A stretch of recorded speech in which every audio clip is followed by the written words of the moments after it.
Hello everyone, আপনাদের সবাইকে স্বাগত জানাচ্ছি ক্রিক ট্রেন্ডিং এর এই ভিডিওতে।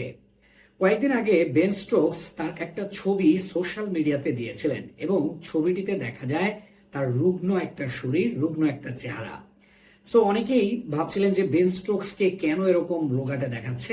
অনেকেই তার এই স্টোরিটা সম্পর্কে জানতেন না। পরবর্তীতে অনেকেই জেনেছেন যে আসলে তার মুখে বল লেগেছিল এবং বল লেগে যাওয়ার পর তার কিন্তু একটা সার্জারির মধ্য দিয়ে যেতে হয়েছে এবং সার্জারিটি করার পর তার যে ফেসিয়াল যে সার্জারিটি হয়েছিল সেটার পরে কিন্তু তাকে এরকম একেবারে শুকনো রুগ্ন অবস্থায় দেখা গেছে এবং সেই ছবিটি তিনি তার সোশ্যাল মিডিয়া ইনস্টাগ্রামে দিয়েছিলেন।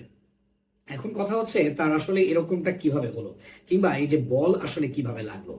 সবচেয়ে ইন্টারেস্টিং ফ্যাক্ট হচ্ছে বেন স্টোকস কিন্তু ব্যাটিং ও করছিলেন না, বোলিং ও করছিলেন না। তিনি একেবারে নেটের পাশে দাঁড়িয়েছিলেন। আপনারা হয়তো অনেকেই জানবেন তিনি ডারহামের কোচ হিসেবেও কাজ করছেন এবং সেদিনও তিনি ডারহামের কোচ হিসেবে কাজ করছিলেন ফেব্রুয়ারি মাসে 2026 সালে, অর্থাৎ এই বছরের ফেব্রুয়ারি মাসে তিনি দাঁড়িয়েছিলেন অসতর্ক অবস্থায়, অর্থাৎ নেটের পাশাপাশি জায়গায়। সেখানে আপনার ডারহামের উইকেট কিপার ব্যাটার রবি বোউম্যান ব্যাটিং করছিলেন তখন নেটে।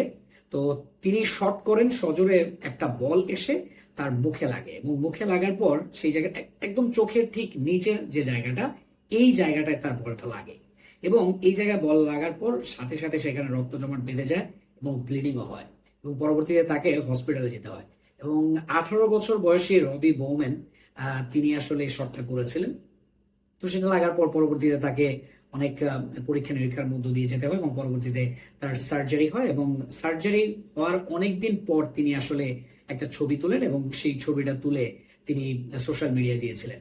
তো অনেকে অবাক হয়ে যান। তবে সবচেয়ে মজার যে বিষয়টা সেটা হচ্ছে যে তার ইনজুর্ড হওয়ার পর তিনি থামস আপ দিয়ে একটা ছবিও তিনি পোস্ট করেছিলেন যখন তিনি ইনজুর্ড হয়েছিলেন। বাট সবচেয়ে যে বিষয়টা গুড নিউজ সেটা বলতে হচ্ছে যে আরেকটু যদি উপরে লাগতো তাহলে কিন্তু তিনি হয়তোবা বেঁচে নাও ফিরতে পারতেন, কিংবা তার একটা চোখ অন্ধ হয়ে যেত। আমরা এর আগেও দেখেছি ক্রিকেটে মার্ক বাউচারের চোখে বল লেগে তিনি পরবর্তীতে ক্রিকেট খেলাটাই ছেড়ে দিয়েছেন। ক্রিক কেজওয়েটারকে দেখেছি তার চোখে বল লেগে তিনি আসলে ক্রিকেট খেলা ছেড়ে দিয়েছেন। সো সেটা করতে হচ্ছে না বেন স্টোকসকে। বেন স্টোকসের যে ছবিটা সেটা দেখে মনে হচ্ছিল যে তিনি আসলেই মানে সিরিয়াসলি সিক হয়ে আছেন, ইল আছেন। তো আমরা অবশ্যই চাইবো যে বেন স্টোকস আসলে খুব দ্রুত কামব্যাক করবেন মাঠে এবং সেটাই হয়তো হবে। আপনারা সবাই আশাবাদী থাকতে পারেন বেন স্টোকস আবারও ফিরবে। বা তাকে দেখে আসলেই খুব মায়া লেগেছে। হ্যাঁ, আমার নিজের পার্সোনাল ওপিনিয়ন হচ্ছে তাকে এরকম অবস্থায় দেখে।